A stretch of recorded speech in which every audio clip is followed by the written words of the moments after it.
Welcome to the Let's Talk About It All podcast, where we talk about life, love, and everything in between. I am your host, Kel, and this is my co-host and husband, Donald. And today we're going to talk about medical advocacy. What gives us the credentials, if you will, to talk about advocating for someone in the medical system? I guess being tied up in the system with throughout Donald's diagnosis and having to educate yourself on what the diagnosis actually is, what the protocols of treatment for the diagnosis were or are, but I'm speaking currently, and well, understanding how the system works to the best of your ability is kind of what makes us advocates, because we went through it with Donald and we saw how in the beginning when he was first diagnosed, we didn't know anything. So everything was very new to us. So it was diagnosis, there was a plan, and just kind of that was it. We followed a plan. Mm-hmm. And then when we started to get to the point where the plan wasn't working, it was like recognizing that and seeing it coming. That's what kind of started me out researching, because I mean, for me, it was like, this is my son. I'm gonna trust the doctors, but doctors are running out of ideas, or there wasn't much more that they could do. So I started to try to understand what neuroblastoma is and get an idea of essentially what the treatments were that he was getting and how to the best course of treatment. And unfortunately, it is something that it's very weird how they say it's a very rare disease, but once you're in it, it doesn't not so rare. Yeah, I mean, childhood cancer is rare, but when you're in the hospital and the waiting area is packed, then admissions packed, waiting area packed, the bed units outside of outpatient bed units packed. Yeah, it doesn't really feel like it's a rare occurrence. Yeah, it's rare when you don't know about it. I mean, everything is rare until it hits home. Yeah, yeah. And so taking it back just a couple steps, for those of you who don't know, our son Donald was diagnosed with stage 4 high-risk neuroblastoma. It is a rare cancer, and it made him high risk because he was older when he was diagnosed, older in quotes, being 4 years old. You usually find neuroblastoma within the first 18 months of the child's life, and he was diagnosed at 4. He was diagnosed in 2020, and unfortunately he passed away from this disease in February of 2024, which was 4 years almost to the day of his diagnosis, and the survival rate for that type of cancer is 5 years from diagnosis, with a 50% survival rate. And then after relapses, that survival rate drops to 5%, and any other consecutive relapses drops to like a fraction of a percent. So for context, he relapsed 3 times in that 4-year period. Just living in the hospital essentially for 4 years, you get to learn a lot of stuff, a lot of protocols, a lot of treatment plans, you start to pick up on the patterns of things where it's just like, okay, well, he has a fever, and then we're going to go and we're going to get blood cultures, and they're going to give him a broad spectrum antibiotic, which just means an antibiotic that covers most of the common bugs that you can be infected with. And then they're going to get the results of those cultures. And if that gram-positive doesn't cover what he actually has, then he's going to go on antibiotics to target that. So that's just one facet of, which is a very benign, so to speak, facet of cancer. But I do feel like you need to educate yourself on the disease at hand. Once you have a diagnosis, you are thrust into it, and you need to have a crash course in said disease.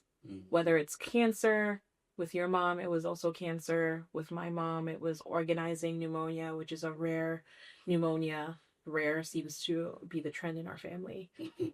It just doesn't feel rare when it hits home.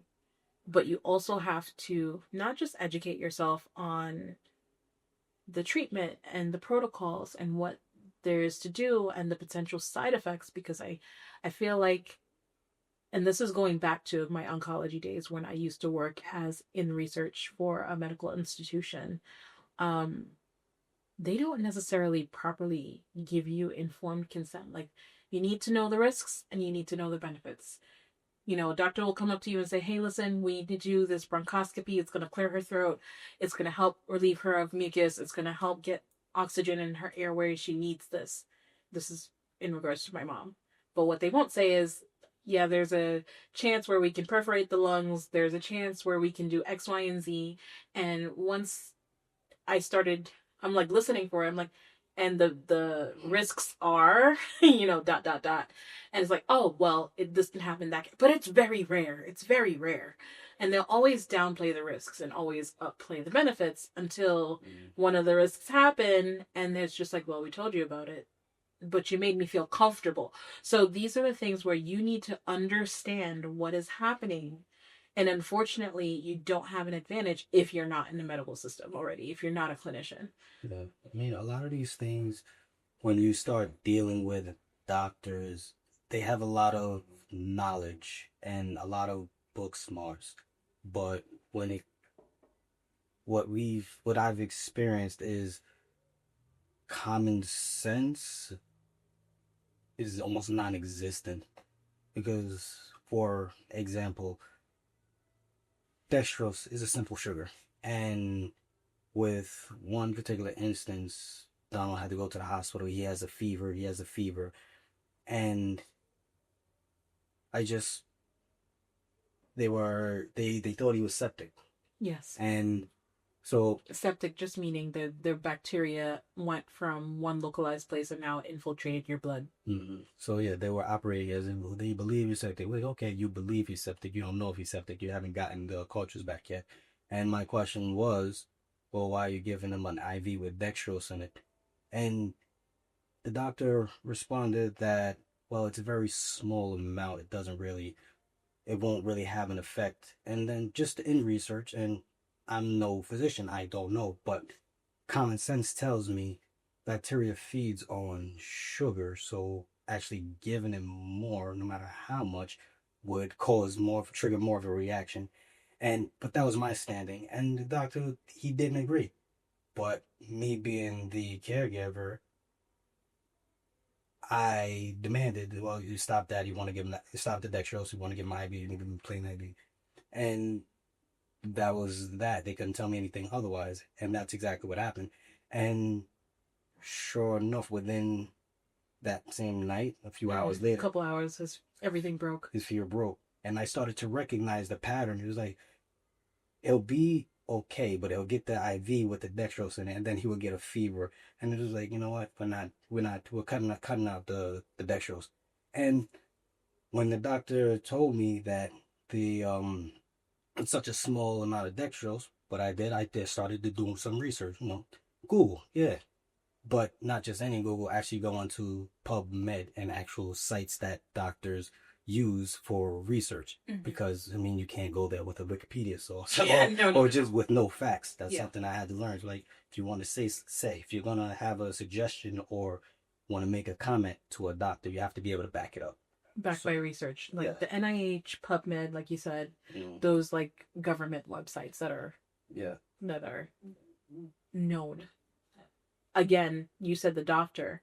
I want to take a step back. There are 2 points that I want to make here in that story that you just told, or not story, but in the memory that you recounted, where one, you said, we're stopping this dextrose, and then they had to listen to you. Mm-hmm. So I want people to understand that you can demand something and they will listen to you.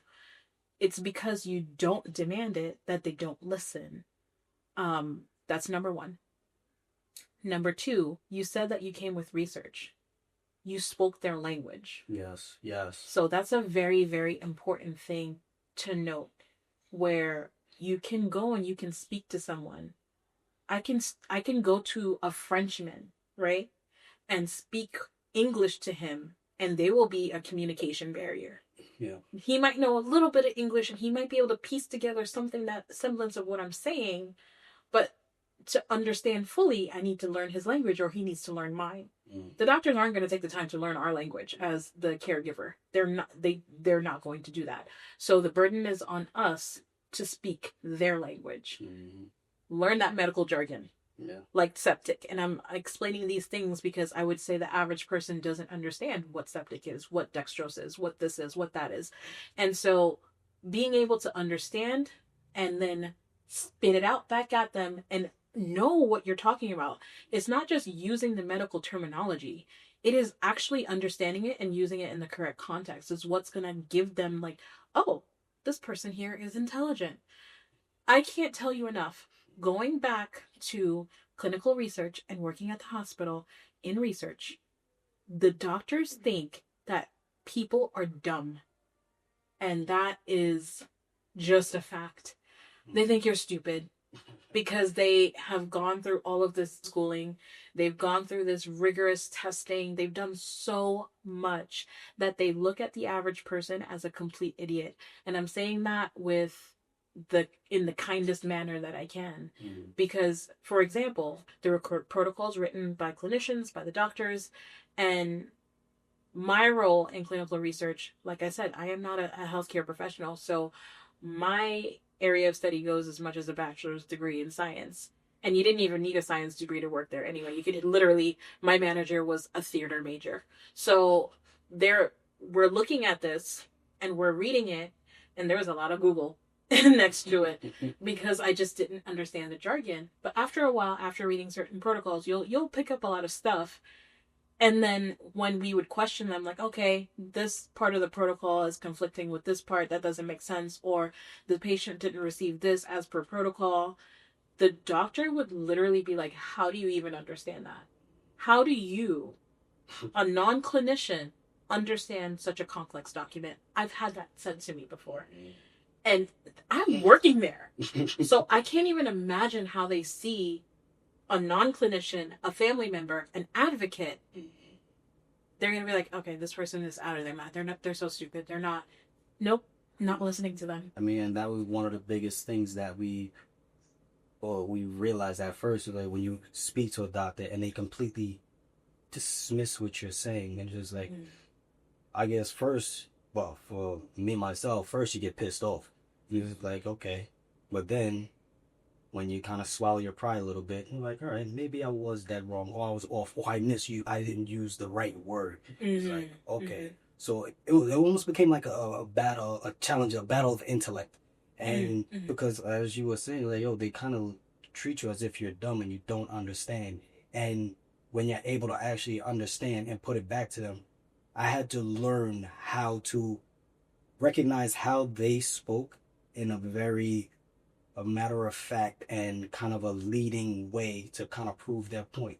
So I had to learn that and then give it back to them, because if I come with just facts, it's easy to when I came with just facts, it was easy for them to just dismiss it. So I had to walk them through my chain of thought. And these are things that I had to learn along the way, because granted, there were times where in the beginning I did not know and I was not sure, but I was willing to learn. I had to learn. I mean, when this was my son, right? So I'm going to fight. Yeah. I have a greater stake in this than the doctor does, because that was part of my whole attitude. You're going to go home. You have a bunch of other patients to deal with. This is my son.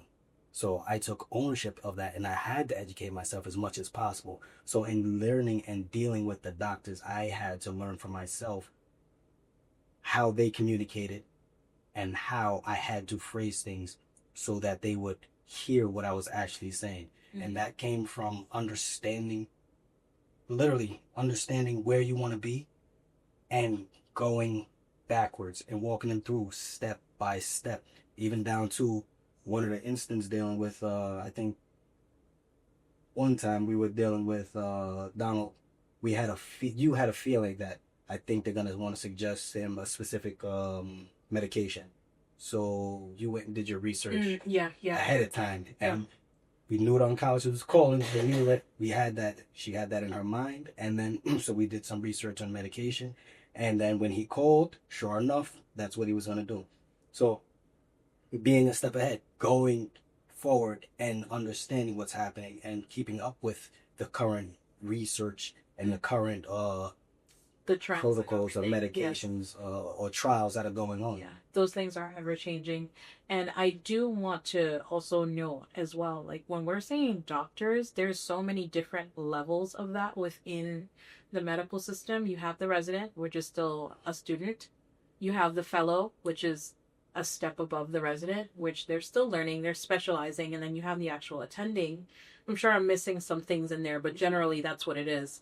And the attending is the one that really calls the shots. Mm-hmm. You want to make sure that you're speaking to the attending when you're making these suggestions on, hey, I want to add, for example, my mom recently, Donald found a research study where she had a bacterial infection called Pseudomonas, and Pseudomonas is very hard to eradicate. However, with this research, they're saying that there's a correlation between vitamin D and Pseudomonas. So Donald said, hey, listen, ask the doctor if they can check her vitamin D levels. And if she's deficient, ask if she can get vitamin D. Here is the research paper. And they didn't do it at first. It took maybe a few times of bringing it to their attention. Yes. Before they actually did it. Yes. And you have to be persistent. Just don't take no for an answer.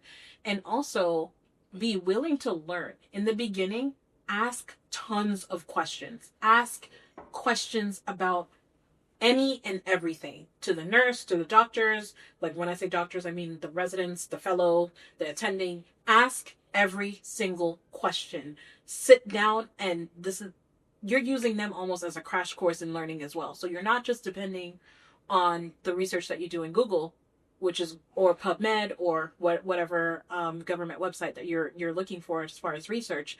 You're also asking and utilizing the doctors themselves as, to learn. Because when we first... But just to... Sorry. Go ahead. Just to tie up with the story with the vitamin D, when the doctor finally did listen, and the correlation between vitamin D and when you get antibiotics and steroids, first off, those two lower your vitamin D. And vitamin D is known to boost your immune system to actually fight the Pseudomonas bacteria, which you had. Yeah, which acts like a natural steroid. It's like... And another thing with your mom, which I learned, is they want recent studies. So I couldn't go and get a study from 2023, from around 2025. No, I had to get one from 2012 or something. No, it was from 2024. I checked. Oh, okay, yeah. No, I'm saying like old studies would be in the teens. No, really? If you remember, because we were looking. Oh, that's right.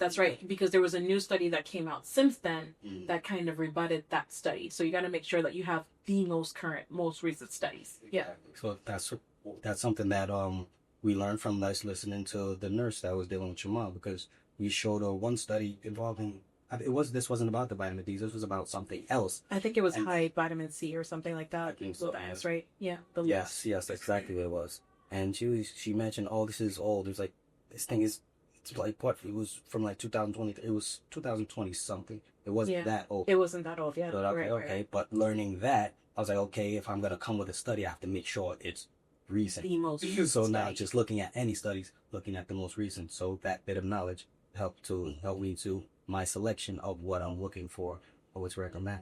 And honestly, since my correlation, since she started getting the vitamin D, that's when she started getting a lot better. Yes. They eventually, so to tie that up, they eventually did order vitamin D, and she has a vitamin D standing medication.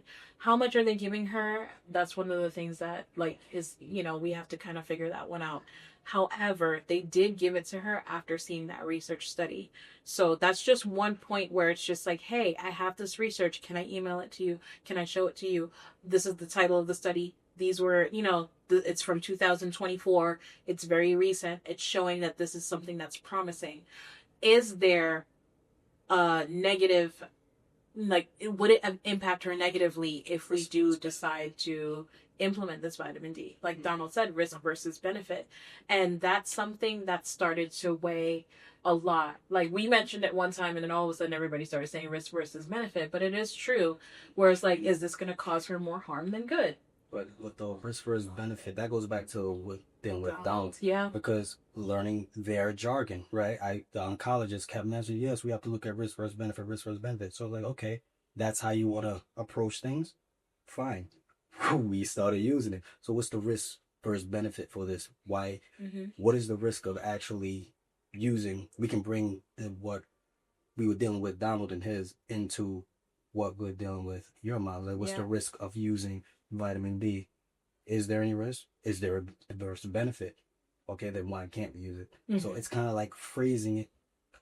Unfortunately, it's like it's almost like a chess match. You kind of gotta put them in a box to make them say why they won't do something. Yeah.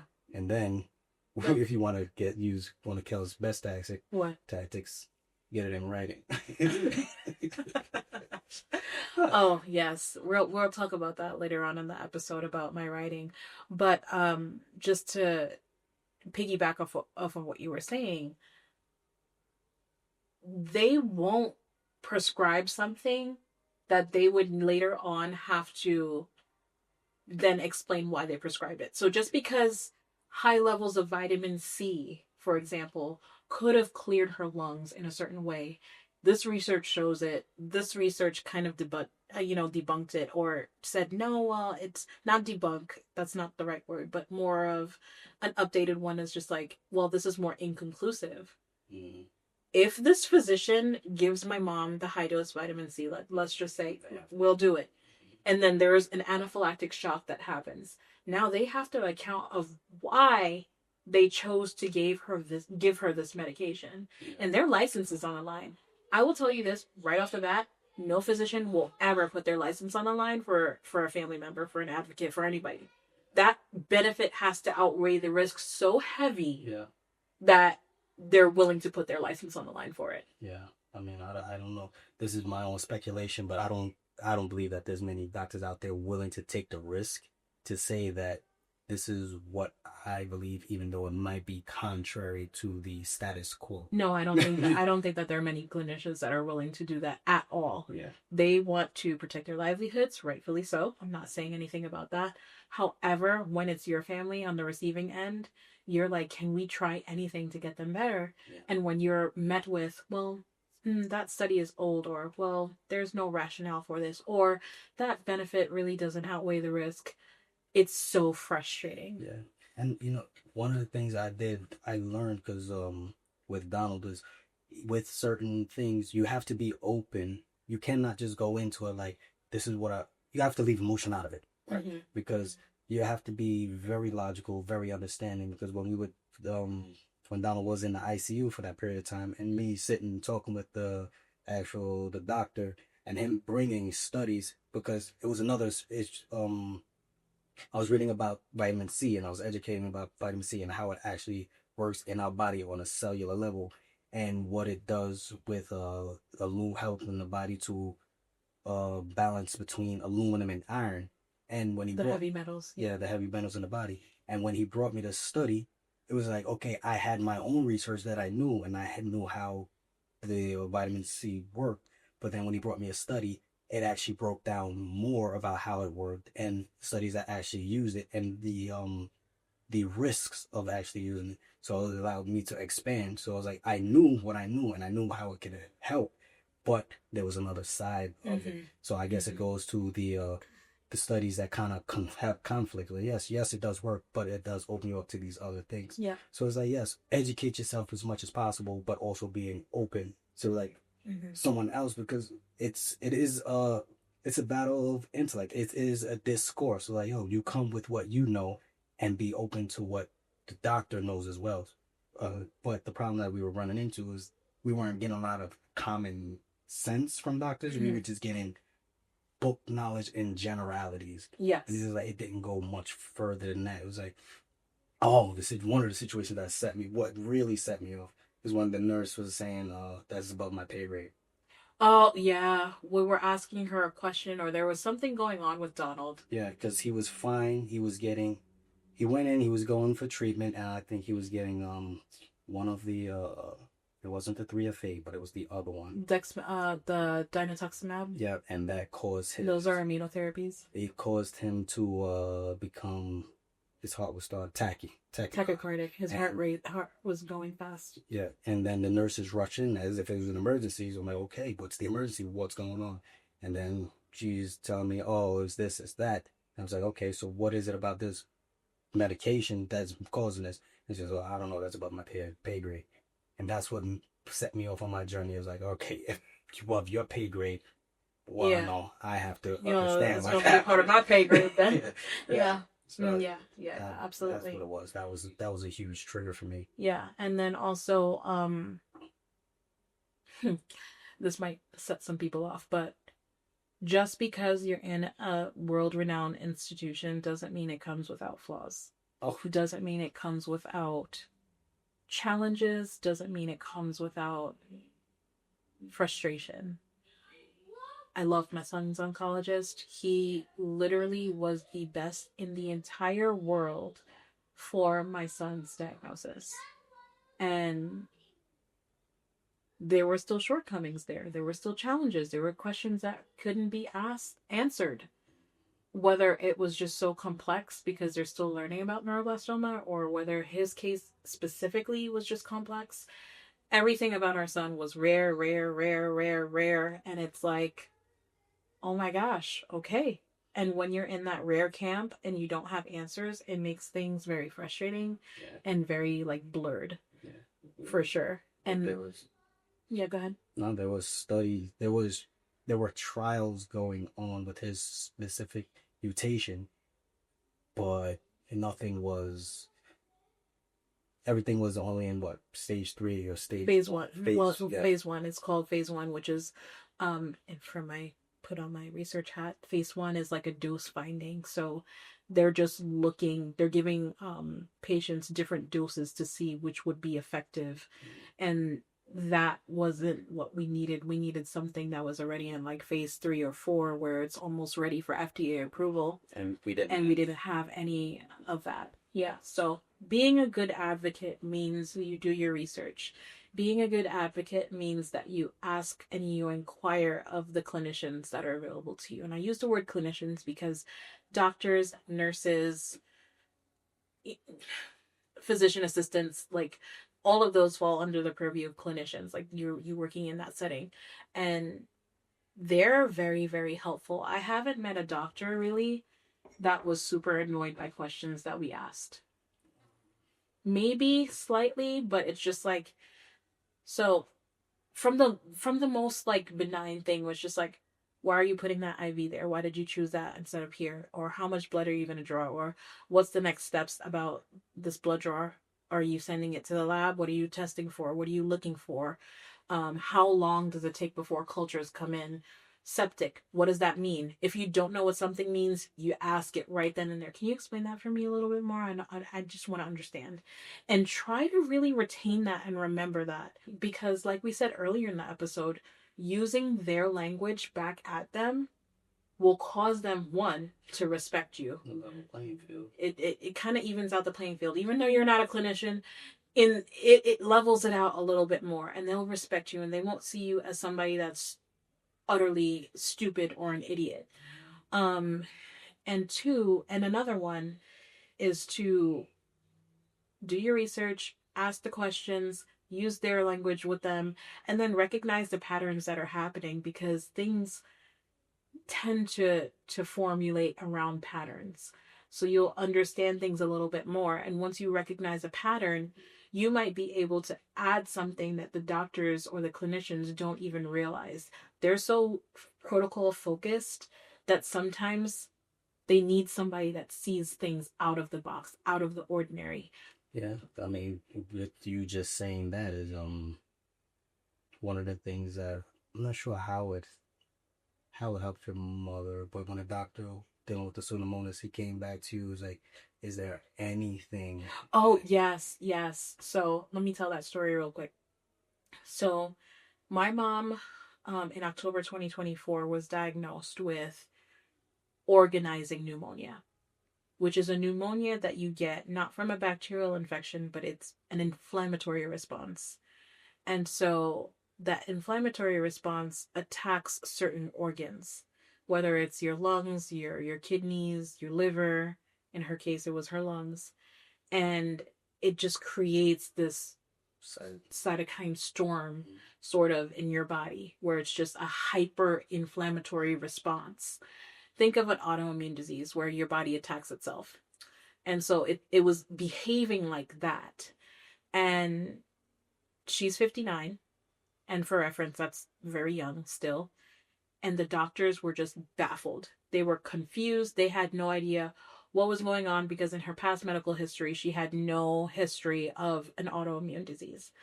And I was talking to one of the doctors, and luckily in the situation, the doctors on the ICU rotate weekly. So I was able to get my idea and my point across with new doctors. Like I said, you have to be persistent. You can't take no for an answer. And if you know something in your heart, you ask every single physician. So every physician that was rotating, I was like, hey, what about her arthritis? She has arthritis in her hands. There's something there. I have a feeling. And everybody told me, no, no, no, no, no, no, no, until I got to this doctor. And then he's like, I'm just trying to figure out how is it that your mom just got so incredibly ill? She doesn't have this history. And he called me with curiosity. He called me with the intent on trying to figure out what was going on with her. And I said, I think that her arthritis in her hands has something to do with it. And like I said, you don't come with things definitively. I knew it was the arthritis. I asked questions. So I said, I understand that, this organizing pneumonia is generally triggered by an autoimmune disease, and it's usually a rheumatoid arthritis. But is it out of the realm of possibility? Is it out of that realm to think that osteoarthritis could have caused this? And then he was like, well, I mean, it is rare, but it's not really out of the realm of possibility. So now I got his gears turning. That's all that I needed. I said, you know what? Let's try and see if we can explore that. There has to be something in her history. She was transported from one institution to another institution, a bigger hospital that could manage her care because she was on life support. She was on ECMO. And I said, there has to be something that maybe the other hospital tested for. Something is there. I just know it. And he said, okay, I'm going to go and I'm going to look into this. Within, I want to say 2 or 3 minutes, he calls me back. He's like, hey, she was positive for this this antibody that is associated with arthritis, but it goes a little bit deeper than that. We think that she might have an underlying autoimmune disease, but if he didn't look in that direction, he wouldn't have seen it, because there are so many different clinicians looking at her chart, and everybody looked right over it, and no one noticed that. So and I say we because collaboratively, me and this doctor who was willing to listen did kind of figure out that she was positive and she had an underlying autoimmune disease that just changed her treatment. Yeah, it did. It changed everything for her. And it's an autoimmune disease that just goes completely unnoticed. It's called myositis. And it's inflammation of the muscles. And they're like, has she ever had a weakness? And have she ever... I'm like, well, yeah. I'm like, ever since I was a kid, like, her hands would go numb, or, she'd try to grip a pen and it would drop, or like these little benign things. And they're like, usually it's so small, these changes with the myositis, that people don't get it checked out. Oh, they just kind of live with the symptoms. And I think that over 20 years, she's lived with these symptoms. But that's just one example of a doctor that's willing to listen because I was speaking his language. It's so important to do that. And every single time I get a call from a new clinician or a new doctor or whoever, are you in the medical field? And, just chuckle and say no. But they don't understand that this is years and years and years and years of worth of information being thrown at us. Like, we're in year 5 now of just being thrust in the medical system. And after our son had passed away, I honestly was like, okay, well, that was horrible. I never want to do this again. And then a couple months later, your mom gets sick with cancer. Then a couple months later, my mom gets sick and thrusted. And here we are yet again. But now we have a different arsenal. We have a different toolkit. And now we can... Donald is still helping his grandparents through us. Yeah. There's what qualifies us to be advocates? our experience. Lived experience. Yeah. That's all it is. Willingness to learn and willingness to the audacity to speak up for yourself. That's exactly what I was going to say. Like, we speaking up and speaking loud and not taking no for an answer, not backing down. I used to be the type of person that cared about what other people thought of me, that I was very shy. I was non-confrontational. I was very coy. And those, which aren't horrible attributes to have, it allows people to walk over you. And it allows, especially clinicians who think that you're an idiot, to kind of exert their dominance and say, well, you're not as smart as I am because X, Y, and Z. And it's just like, actually, I'm able to speak to you in your language. And just because, one of the things I don't do, I don't reveal that I was, my son was sick and he was in the hospital and I know all this stuff. I don't reveal that I used to work in clinical research. I don't reveal that I understand the inner workings of a hospital. I don't reveal any of those things. And even what's unique about Donald's case was that I was an employee at the institution that he worked at before he was diagnosed. I was pregnant with him when I worked there. And even though I worked in the background, I didn't work with patients directly. I still was able to read and learn and understand a whole lot of things about this institution that the average person don't know. But for example, COVID.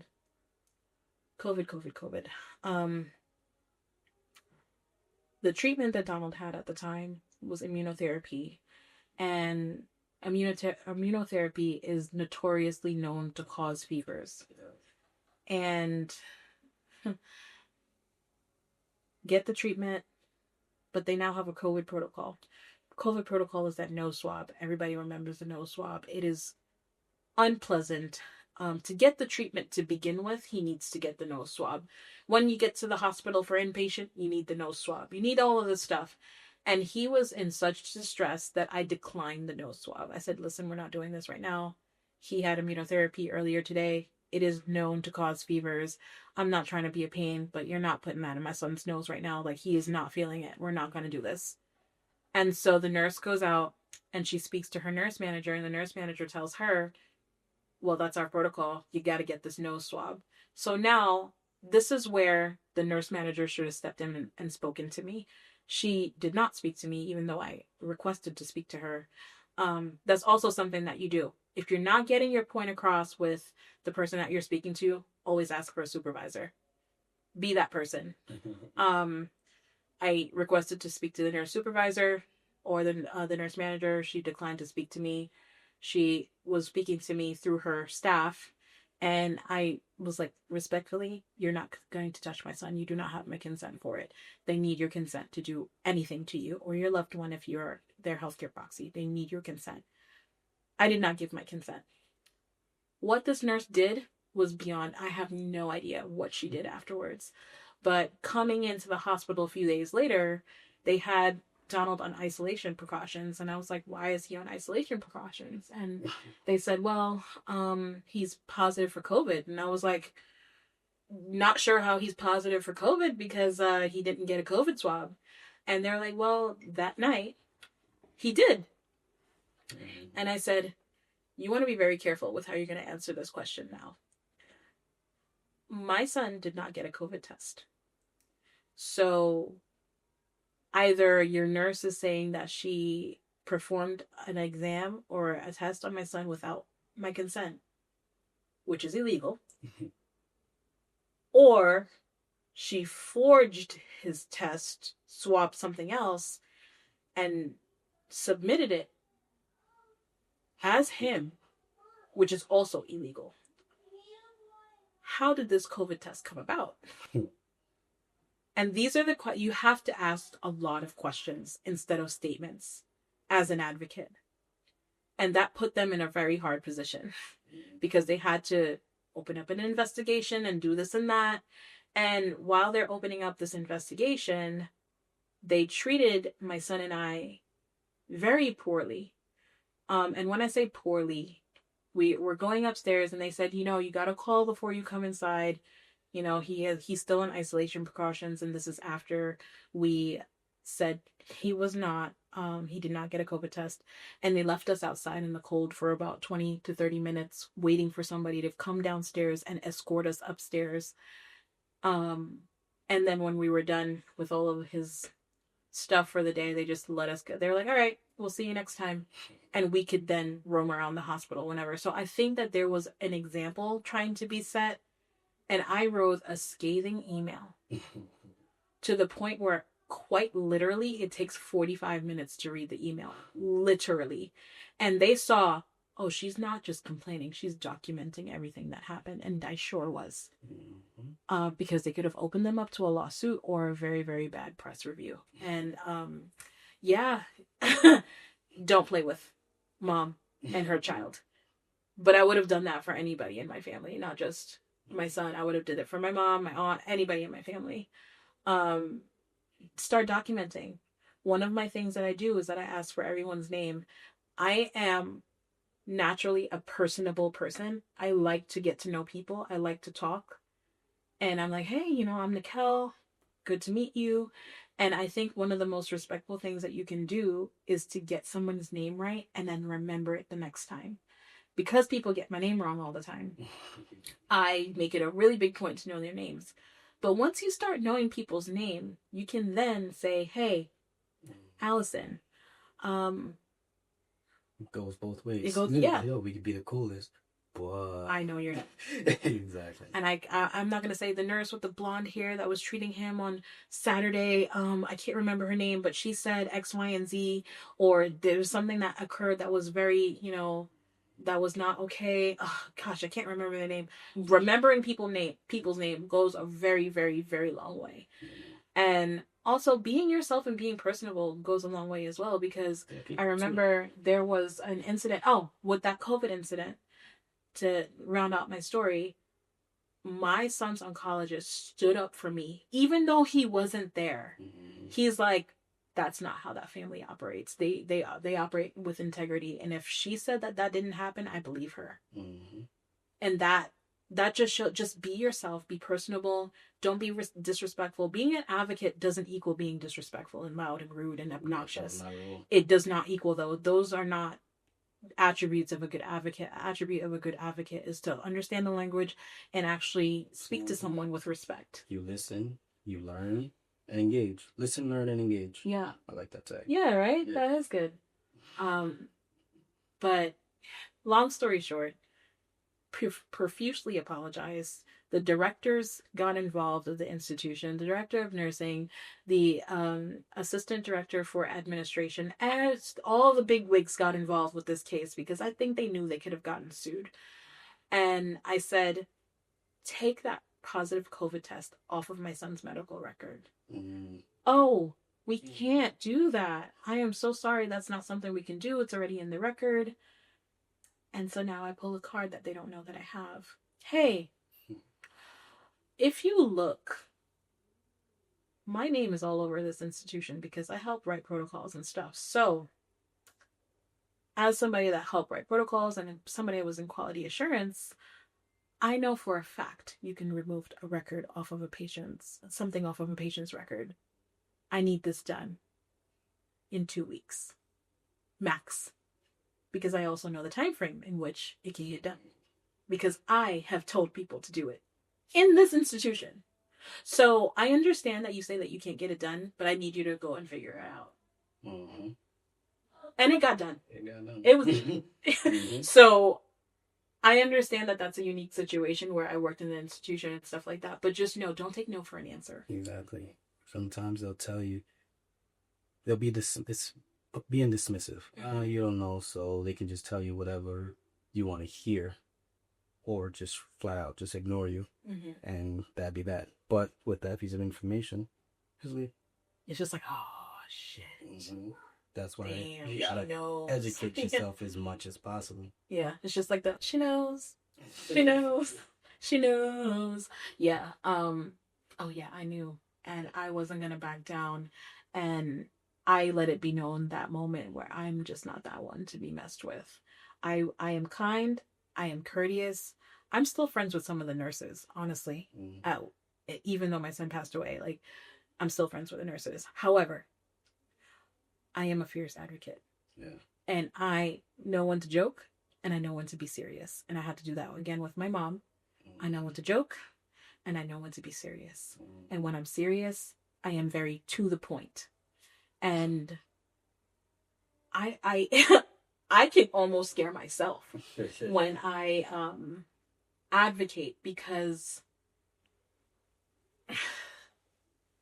I don't like being I don't like people looking at me as if I'm the fool or lying to my face with a smile like I don't know what's going on. And also being young, being no, being black, being a woman, um those things are people aren't used to seeing advocates in that regard. And so yeah, I could be playful, I could be kind, I could be whatever, but I'm good. You when you hear me speak, you're gonna know. Oh, this is the one that knows what they're talking about. There's so something going on. Exactly. So even for now, another example. My mom, thankfully, she's off of the life support. Um, she's off of ECMO, and she's now in a new unit. And I speak to the nurse, and I'm like, "Hey, so how is she? How is my mom doing so far?" "Oh yeah, she's great. She's still on her meds. I gave her this and that." And then now I'm like, okay, I have to go deeper. What medications is she taking? How many milligrams? I know that she had this going on. Are those secretions still there? I know she had the pseudomonas. They said she was septic and this and that. And then you start to explain and regurgitate, and that's when they you don't have to say, I know this medical terminology. You just start using it. And then it clicks in their brain like, okay, I'm not speaking to the average person. I need to also not be so vague, because I feel like when most people call for an update or speak to the doctor, that conversation maybe lasts 2 to 5 minutes. They say, oh, they're doing good, or oh, they're not doing good, or oh, this is happening. And then they click. Any questions? No? Okay, click. Yeah, these doctors are on the phone with me for 20 to 30 minutes because I'm saying point by point by point. I said, okay, what are we talking about? We're going to talk about her ventilator settings. What are the settings? What are her tidal volumes? What is this? What is that? And I never knew anything about ventilators until my mom was on a ventilator, and I got a crash course because I went and I said, what does this number mean? What does that number mean? How do we know she's getting better? What signs are we looking for? You know, these are the questions that you ask, and you ask them on rotation. And then you start looking and you're saying, okay, so the tidal volumes is what shows you how much air she's getting in her lungs, and do we want that to be high or low? Oh, okay. High? It's all kind right. of like putting them on the spot. Yeah. It's almost like you're quizzing them. Because one of the things that they do rounds, right? And Mm-hmm. pretty much with the rounds, it's the attending pretty much questioning their residents, like, okay, with this patient, tell me what's going on. So now you turn around and you put the resident, or no, resident, the attending on the spot, like, all right, so tell me what's going on. And they'll be very vague because you don't know these things. So they'll just tell you, oh, well, they try to put it in as simple form and as basic and as vague as possible because you just don't know. Mm-hmm. But when you start speaking in terms and talking about the tidal volumes and the peak pressure and the SpO2 and all of the settings, and it's like, oh, okay. Oh, you know. Oh, let me go look at the record so I can get that response. Okay. Yeah, like even like something broad where it's just like, yeah, she needed platelets. Her levels are low. Okay, what were her levels? Oh, there were like 22. Oh, that's very low because they're supposed to be over 100. I know that. How was the platelets after the transfusion? And it's just like, oh, well, you were interested in that. Okay, well, yeah, she recovered and it jumped up to 65. Let's just say, or something like that. And it's just like, oh, okay, that's within range. Okay, great. If you don't know the range, what is the normal range?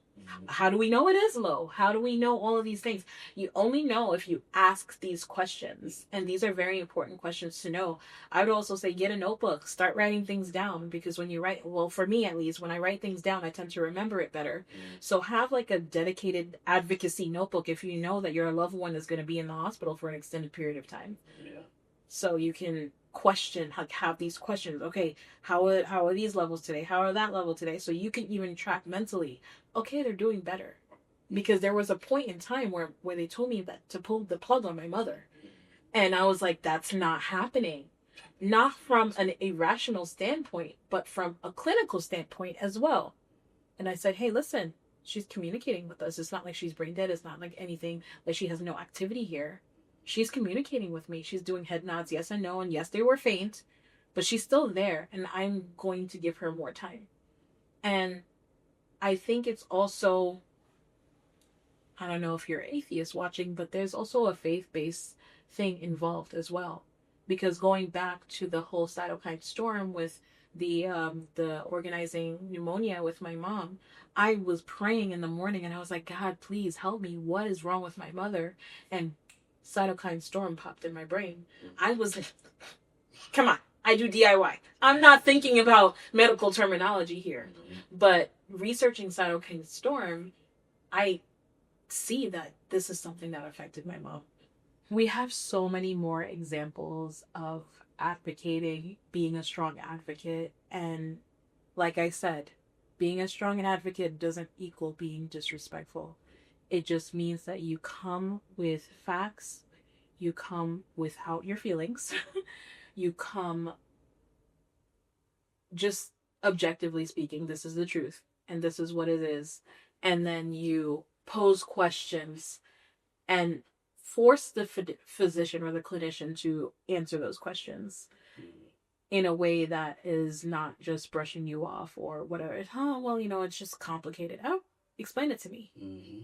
Because that is, ultimately, that's their job. They have to explain it to you. Make things, I tend to oversimplify things, but one of the things that I learned is when you can make something complicated simple, it becomes an easier problem to address or solve. Mm-hmm. So make it very simple dealing with the doctors, but this comes with you have to know what you're talking about, understand what you're the point that you're trying to get across, and work backwards into it. Right. And that's not to say that the human body and the systems and all of that stuff is simple, because it's not. In no means. I remember there was one instance, and I think we're going to wrap it up, but I remember there was one instance where my mom was tanking with her oxygen. It was going down and all that. That's when you were on the phone with me. And the doctor was saying, well, she had a bleeding episode, and that bleeding episode caused us to pause the heparin. And because we paused the heparin, we're really looking at the ECMO machine. And because we're looking at the ECMO machine, we don't want too little fluid going through, because that's can form clots. And then it starts chattering, and like chattering means like it's shaking. And that just shows that she's dehydrated and this and that. It's just like a cascading effect. And he was just breaking it down and explaining it in like such a concise and like easy to understand way. And he was just explaining his thought process. And then it's just like, so now we have to work backwards. And these are sorry to cut you off, but these are kind of doctors that you want to engage with, because a doctor like that is someone you could actually go back and forth and bounce ideas with, because that's the doctor that was like, Dr. you know what? Yeah, you know what? We haven't checked the vitamin D. Can we put that on? Yeah, let's get that checked. Yes. So I was like, okay, cool. Because dealing with doctors, not all doctors are like that. A lot of them are by the book. This is the protocol. This is the symptom. This is the medication. And some of them are actually egocentric. Because I did deal with a doctor, like I said, the doctors are on rotation there every week. And I dealt with a doctor where my mom, her ECMO tube was clogged. And they called at like 2 a.m. And I said, I answered the phone. I was like, is everything okay? Well, we're going to have to do this right now. It's emergent, blah, blah, blah. And he's like, oh, you're the daughter? I heard of you. And at that point, I'm not going to engage in a battle of intelligence. It's like, you're telling me that my mom's ECMO tube is clogged. This is what's keeping her alive. Yeah, go. You got my consent. Go and change the tubes. And that doctor was so condescending, so rude, but he needed to assert some level of dominance over me, because I don't know what was said. I don't know what was said. But what I know, nobody could say I was disrespectful. Nobody could say that I was rude or condescending. They probably said, she knows what she's talking about. And she's not a clinician, but she has a lot of knowledge in these things, and she tends to challenge us. And I think that if you're going to treat someone, you should be able to take hard questions. and you should be able to answer it, and you should be able to explain your rationale. Those are not things that are hard to do. I guess just listen to you speak, that sounds like the kind of thing like a person in authority does not want to be questioned. Exactly. If you grew up in our era, dealing with your parents, they're like, don't question me. Just listen to what I said. And do. That's it. It becomes an authoritative figure versus a subordinate. Mm-hmm. And like I said, doctors think that people are stupid. Not all doctors. They tend to think people are stupid. So now you have somebody that has some intelligence, and you hear about them, and you're like, I'll show her, as her mom is tanking and is like, no, that's not the time and place, bro. I did have him recently, and I was just like, why does this voice sound familiar? Why does this sound familiar? Why is it that doctor? And I think I realized toward the end of the service, but guess what? I asked questions. I challenged him, even though, and he's like, "Oh, I understand. I'm giving you a lot right now, and it's hard to understand, and yada yada yada." And as he's talking, sometimes what I do is sometimes I'll interrupt them. But I notice, like, when you interrupt somebody, their train of thought is lost, and they forget what they were going to tell you. So I started taking notes, and so he'll say, she put out 300 mLs of urine today. This is what's happening. This is what's happening. That's what's happening. And I'll just write down my questions, like quickly jot it down. And he's like, oh, I know I threw a lot at you and it was hard to understand. And I was like, actually, it really wasn't hard to understand. I do have some questions for you. Are you ready to take them now? Or do you have to tell me more things? And they're like, oh, well, yeah. I'm ready for the questions. And then I'll ask the questions, and then they realize at that point, they're like, oh, she knows what she's talking about.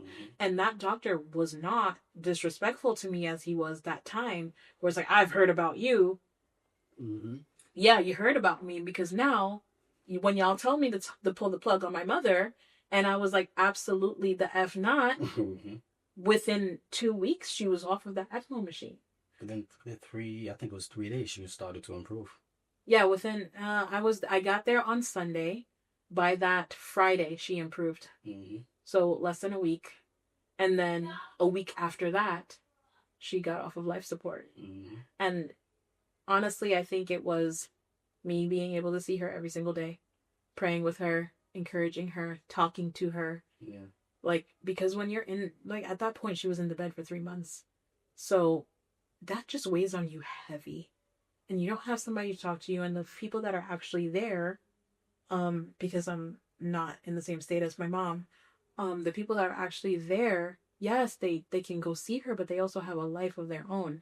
So when I'm able to take time away from my family and go to New Jersey and see my mom, then I'm able to go see her every day and spend hours upon hours with her, because I don't have to go back to work right now. I don't have to go to tend to my family. I don't have to do anything like that. So I'm not knocking my family that are there.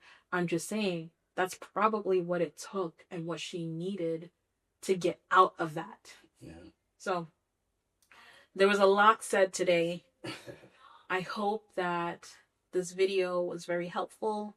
If you're listening on the podcast, I hope this audio was helpful. We have so many more stories I hope we actually hit the point of advocacy.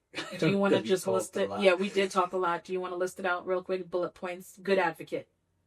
Doing your research. Listen, learn, and engage. Oh, there you go. Listen to what the doctors are saying. Learn what they're talking about. Educate yourself on the symptoms and what's the situation that's going on. And once you've learned, don't be afraid to engage with the doctors, to put them on the spot, to ask the hard questions. Yeah, ask the hard questions. There you go. Ask hard questions. And also, I'm going to add to that my last point, I promise, but the doctors aren't God, and they don't know everything. Because like I kept saying throughout this entire thing, they wanted me to pull the plug on my mother. They kept saying, I don't understand what is your expectation here? She's been on ECMO for 3 months. What do you want to do? There's a decision that needs to be made. They kept alluding to beating around the bush. Let her peacefully pass away. Let's just pull this, we'll make her comfortable, and then she can go. Which would be easier for them, because she's a complicated case. But like you said earlier, they go back home. Mm-hmm. They go to their loved ones. They go in their bed. They're not going to lose sleep over this. We're the ones that's going to be grieving. We're the ones that's going to suffer the consequences of an extreme decision made. We're going to be the family are the ones that suffer. And so, yes, that upset me emotionally. But then I looked at my mother and I said, all right, do they have a point here? I asked them, do they have a point here? And I prayed and I was like, I felt it. She needs more time. From the very beginning, from the time that she went there, she needs more time. And I was like, Mommy, I'm not giving up on you, but I'm going to need you to fight. And I need you to show them that you're ready to live. And then she would nod her head yes. And I was like, that's all I need. And if you're tired, I'm here to echo your voice. If you're tired, I will, with tears in my eyes, say, oh, she's done. She doesn't want to be here anymore. But that's not the case. And we're going to fight. And she wanted to. And that's what we did. Well, this is a topic that we're obviously really passionate about. And if you want us to share more stories or talk about advocacy more, it could be another podcast. But for now, I think that's it. It's a wrap. Good night, folks. Thank you so much for watching. Thanks for listening. And we'll see you in the next episode. Bye. Oh, now you want me to... I'm like, oh, first, wow, too much. Now. Stop. Jesus.